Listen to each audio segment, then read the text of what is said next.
Hello everyone. ಪ್ರಶ್ನೆ ಸಂಖ್ಯೆ 18 ಗಮನಿಸಿ. 1 ಅಂಕದ ಪ್ರಶ್ನೆ.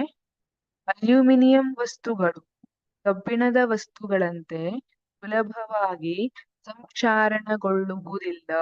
ಸಮರ್ಥಿಸಿ. ನೀವು ಅಲ್ಯೂಮಿನಿಯಂ ವಸ್ತುಗಳನ್ನೆಲ್ಲ ನೋಡಿದ್ರೆ ಅವು ಕಬ್ಬಿಣದ ವಸ್ತುಗಳಂತೆ ಸುಲಭವಾಗಿ ಸಂಕ್ಷಾರಣಗೊಳ್ಳುವುದಿಲ್ಲ. ಯಾಕೆ ಯಾಕೆ ಅಂದ್ರೆ ಅಲ್ಯೂಮಿನಿಯಂ ಗಾಳಿಯೊಂದಿಗೆ ವರ್ತಿಸಿ ಆಕ್ಸೈಡ್ನ ಪದರ ಉಂಟು ಮಾಡುತ್ತದೆ. ಇದು ಲೋಹವು ಇನ್ನಷ್ಟು ನಶಿಸುವಿಕೆಗೆ ಒಳಗಾಗುವುದನ್ನು ತಡೆಗಟ್ಟುತ್ತದೆ.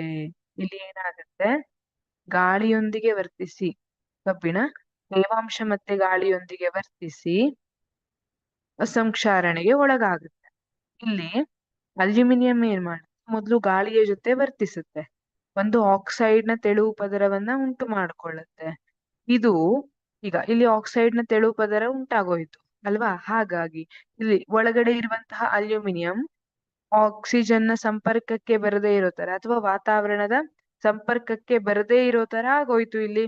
ಆ ಕಾರಣಕ್ಕಾಗಿ ಇಲ್ಲಿ ಲೋಹ ಇನ್ನಷ್ಟು ನಶಿಸುವಿಕೆಗೆ ಒಳಗಾಗುವುದನ್ನ ತಡೆಗಟ್ಟುತ್ತೆ.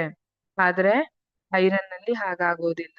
ಇಲ್ಲಿ ಕಬ್ಬಿಣವು ಆಕ್ಸೈಡ್ ಪದರವನ್ನ ಉಂಟು ಮಾಡಿದ್ರು ಇದು ಲೋಹವು ಇನ್ನಷ್ಟು ನಶಿಸುವಿಕೆಗೆ ಒಳಗಾಗುವುದನ್ನು ತಡೆಗಟ್ಟುವುದಿಲ್ಲ.